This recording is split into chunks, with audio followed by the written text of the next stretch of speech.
No número 47, a gente tem essa figura que representa um pêndulo cônico, e o problema diz o seguinte: nesse tipo de pêndulo, uma massa m pendurada em uma corda de comprimento L e massa negligível descreve uma trajetória circular com velocidade constante v. Se m igual a 0,40 kg, L igual a 0,90 metros e o perímetro da trajetória circular é L igual a 0,94 metros, calcule letra A, a tensão na corda, letra B, a velocidade da massa. Então, notem aqui, esse tipo de pêndulo é chamado de pêndulo cônico porque, ao contrário de um pêndulo simples, onde você vai ter um movimento aqui que está contido no plano do papel, né, que seria, por exemplo, a questão 43, a gente tem lá um suporte e aí o pêndulo ele faz esse movimento aqui, então o círculo está contido num plano que é vertical. Aqui a gente tem um movimento de uma massa descrevendo uma trajetória circular, mas essa trajetória está contida num plano horizontal. Então isso quer dizer o quê? Que essa corda aqui ela acaba descrevendo um cone, e é por isso que esse pêndulo é chamado de pêndulo cônico. Então o vetor velocidade ele está aqui tangente a essa trajetória circular e ele é paralelo ao solo, né? Então, se a gente pegar e colocar aqui as forças nesse problema, a gente vai perceber o que? Bem, claro que a gente vai ter uma força-peso que aponta em direção ao solo. Então, é perpendicular a esse plano aqui, onde a gente tem esse círculo representado. Então, é como se fosse uma visão meio lateral, assim. Então, o círculo ele acaba parecendo uma coisa elíptica. Aqui a gente tem o centro do círculo. E aqui a gente tem, aplicando nessa massa, também uma tensão T. Como a gente tem essa situação aqui em que a gente tem um movimento circular, a gente sabe que existe uma aceleração centrípeta, que aponta para o centro da trajetória, né? Então a gente necessariamente vai colocar aqui um eixo X apontando em direção ao centro.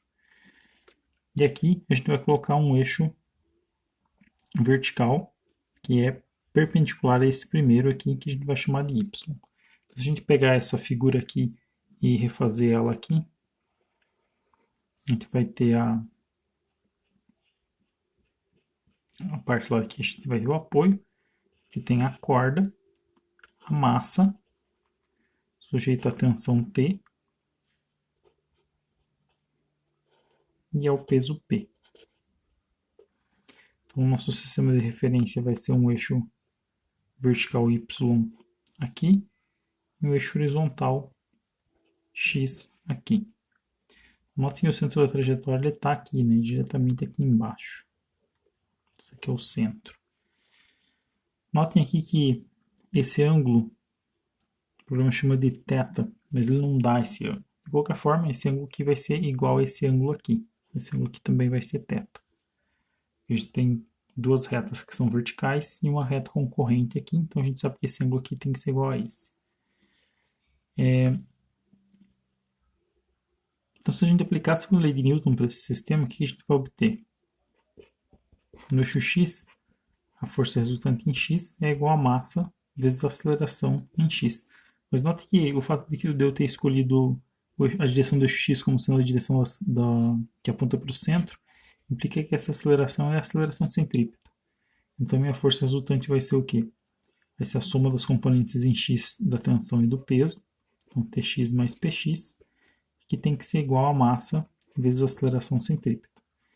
Então, Tx a gente pode calcular através dessa distância aqui, né? Então, essa projeção aqui que vai ser T vezes o seno de θ. E o peso não tem componente em x. Então, a gente pode escrever aqui T seno de θ é igual a m vezes v ao quadrado dividido por r. Notem aqui, claro que a gente não consegue resolver nem a nem a B, né? Então a gente tem que calcular a tensão e a velocidade. Essa equação envolve essas duas variáveis, então a gente não consegue resolver com uma equação só. Então a gente vai ter que olhar para o eixo Y também. E a gente vai verificar lá que a força resultante em Y é igual a massa vezes a aceleração em Y. Esse tipo de problema, quando a gente tem uma velocidade constante, a gente vai ter que esse plano aqui, descrito pelo que contém o movimento circular, ele vai ser vai ter uma distância em relação ao solo que vai ser constante. Então a gente não tem uma aceleração na direção de y. Então nesse caso a gente pode escrever que a tensão em y mais o peso em y tem que ser igual a zero. Ela tem que, para determinar esses valores é simples, né? Eu posso pegar lá e determinar a projeção da tensão. Então eu tenho t cosseno de θ. E o peso é uma projeção completa na direção negativa do eixo y, então eu vou ficar com menos p, isso tem que ser igual a zero. Portanto, t cosseno de θ é igual ao peso, que é m vezes g, e eu posso escrever que t vai ser igual a m vezes g sobre o cosseno de θ. Bem, à primeira vista, a gente pode pensar que, bom, a gente resolveu a A, pelo menos, né? Mas na verdade não, porque a gente não conhece θ, mas isso é simples de calcular. Se a gente olhar para esse triângulo aqui, a gente vai ter o seguinte, a gente tem um triângulo retângulo, onde essa distância aqui é L, e essa distância aqui é o raio da trajetória. Na verdade, a gente não sabe qual que é o raio, mas a gente sabe que o perímetro, que o problema denota por L, vai ser igual a 2 vezes π vezes R. Então, R vai ser igual a L sobre 2π, e L é dado, que é 0,94. Então, se a gente escrever esse resultado aqui, a gente vai ficar com 0,14960. Notem que isso aqui está em metros, né? Notem que isso aqui está com com duas casas só de precisão, né? Porque o valor de L é dado com só dois algoritmos significativos, então a gente só tem dois algoritmos significativos para o resultado. Mas R não é o resultado final, então a gente vai carregar mais alguns dígitos aqui para poder se certificar que o resultado final tenha uma precisão boa. Agora, para a gente determinar o valor desse ângulo θ aqui, a gente pode olhar para esse triângulo retângulo e perceber que o seno de θ vai ser igual a cateto oposto, que é R, dividido por L. Portanto, θ vai ser igual ao arcosseno de R por L.